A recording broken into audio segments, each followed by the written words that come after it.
If you've been scrolling through Facebook or Instagram lately, you've probably seen ads from Sylaza showing off cool garden gadgets, solar spinners, and bird feeders. The products look amazing in the ads, but does the reality match the hype?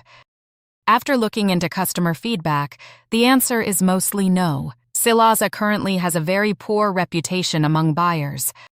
On Trustpilot, it holds a low rating, with many customers describing their experience as disappointing or even scam-like. Common complaints include products arriving looking completely different from the photos, low-quality materials, and items that never arrive at all. Shipping is another major issue. Some customers report long delays, incorrect deliveries, or tracking numbers that don't seem to work properly. And if you try to get a refund, that's where things get even more frustrating. Many buyers say they're offered only partial refunds or are asked to pay expensive international return shipping costs.